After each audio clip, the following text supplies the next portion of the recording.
The old car sat motionless in Gene Hackman's driveway, an artifact seemingly forgotten by time. But when the police finally opened the door, they didn't just find crumpled papers and long-forgotten trinkets. What they uncovered was a coffin filled with secrets, stained notebooks, eerie audio tapes, photographs plastered across the back seat, faces, dirty deals, hidden truths. Hackman had spent decades quietly gathering them, a silent testament to the lives he had touched, the power he had accumulated, and the darkness that lurked beneath his carefully curated public persona. Hollywood had assumed Hackman had retired. They were wrong. He had never stopped watching. A silent observer who knew every crack in the system. He had kept records, meticulously, obsessively, and now, all of it, every secret, every betrayal, lay exposed in that rusty trunk. The car, a dusty Toyota Celica, had been forgotten in Hackman's Santa Fe garage, its unimposing exterior masking a treasure trove of memory. It was only after his passing, during a routine effort to organize his belongings, that the garage door creaked open to reveal a piece of the past no one had expected. No one realized that behind that locked door was more than just an old car. It was a time capsule of a forgotten love affair. Beneath the layers of dust, the Celica was more than a machine. It was Hackman's escape, his hidden passion.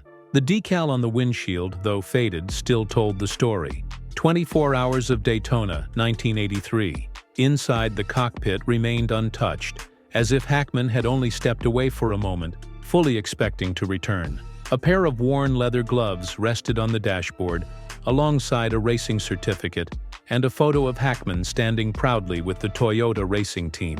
To the world, he was an Oscar-winning legend. But racing had been his secret rebellion against the artifice of Hollywood. Some believed it was his sanctuary, the only place where he could truly feel alive. Others suspected it was an addiction, one fueled by adrenaline, and the need to outrun time itself. Whatever the truth, the gleam in his eyes at the racetrack told the real story. Even after the cameras stopped rolling, the roar of the engine never left him. When news of the Celica's discovery broke, it sent shockwaves through the media. Gene Hackman, the enigmatic actor, had been a hidden racer all along. But even as the world clamored for more, the Celica remained, a silent keeper of unfinished stories and forgotten victories. For Gene Hackman, Hollywood was a career. The racetrack was his soul. When the police opened the car door, they expected to find nothing more than relics of a movie star's life. Instead, they stumbled upon something extraordinary.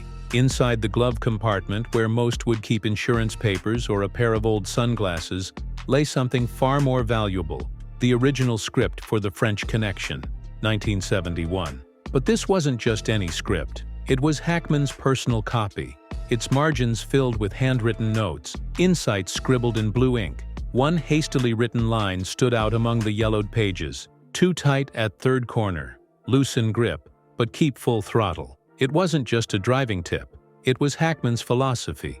Embrace the speed, become one with the moment, never let fear dictate your next move. Beneath the script, tucked away like a hidden relic, was a faded letter from director William Friedkin, his firm handwriting a testament to the admiration he held for Hackman's fearless approach. The words spoke volumes. Hackman didn't just act, he lived the chase. In an old interview, Hackman once revealed that for him, it was never about the accolades. It was about the road, the grit, the smell of burnt rubber. Critics saw him through the lens of awards, but the truth was buried in those handwritten notes, in the worn-out script, in the memories sealed within the glove compartment. He wasn't just a legend on screen. He was a man built for the chase, whether in film or on the track. Then came the discovery that raised more questions than answers. When investigators opened a slim, frayed folder found under the driver's seat, they expected the usual: old receipts, maybe a faded registration. Instead, they found something far more unsettling. On the cover, written in Hackman's precise script, was the title, "Pacemaker Log." This wasn't a medical record. It was something much more personal. For years, Hackman had kept an obsessively detailed account of his heart's rhythm, documenting every fluctuation, every anomaly. The pages were filled with clinical observations, each entry penned by Hackman himself. But one note, written just weeks before his death, sent chills through those who read it. Slight irregular pulse detected. Review with private physician immediately. A cold, methodical statement. Yet beneath its detached tone was something unmistakable: fear. Hackman had always played fearless men, but his pacemaker log revealed another side of him, one that was cautious, even paranoid about his health. Then, rumors surfaced. Hackman had reportedly been in contact with a circle of high-profile cardiac patients, discussing potential flaws in certain pacemaker models. Was he uncovering something dangerous? Or had the very device meant to keep him alive become a silent threat? Whatever the truth, one thing was clear: Hackman had been watching, even when it came to his own heartbeat. There are moments in life that stretch beyond time, moments that seem to hold the entire universe in a single breath. One such moment occurred on a quiet winter morning in Santa Fe, when Gene Hackman's CD player stopped without explanation. The car was parked near the Sangre de Cristo Mountains, its interior silent except for the soft strains of Clair de Lune. It wasn't just any recording, it was performed by Betsy Arakawa, Hackman's wife, at her very first concert. A song that had followed them through the decades, through love and loss. But on that morning, the music paused mid-track. The CD wasn't scratched, the stereo wasn't malfunctioning, yet the screen displayed a single word: pause. Had Hackman stopped the music himself, or had something else intervened? Some say it was his way of holding on to a moment, freezing time before it slipped away. The melody, unfinished, hung in the air like a question left unanswered. Perhaps, like his own life, Hackman believed the music wasn't meant to end just yet. When investigators examined the car, they found one final detail, one that sent a shiver through those who knew the Hackmans well. Dog hair. It was everywhere, embedded in the leather seats, stuck between the dashboard and gear stick, mixed with dust that didn't match Santa Fe's usual red earth. The hairs belonged to Charlie, the Hackmans' beloved dog. But on February 26th, when Hackman and Betsy were found in their silent home, Charlie was nowhere near the car. He was gone, found motionless in the bathroom. So how had his fur, along with dust from a remote, unfamiliar terrain, ended up in the Celica? Who had driven the car out of the neighborhood and returned it without a word? Among Hackman's final belongings was a small, worn notebook.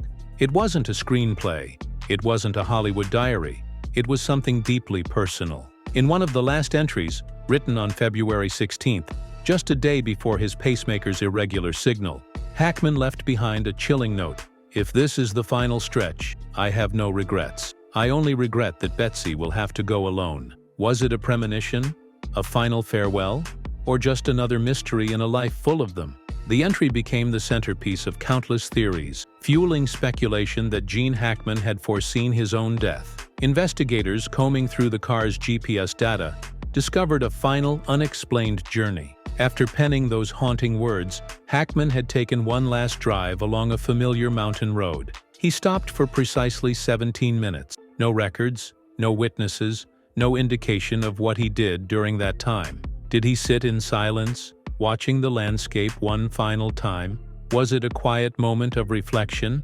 A private farewell before returning home, knowing the inevitable was near? In the end, the old Celica wasn't just a car. It was a time capsule, preserving the untold stories of Gene Hackman's life. The medical log, the unfinished melody, the lingering presence of a journey that no one could fully explain. All were remnants of a man who had lived on the edge, who had embraced speed and risk, and who, in his final days, carried secrets only the open road would ever truly understand.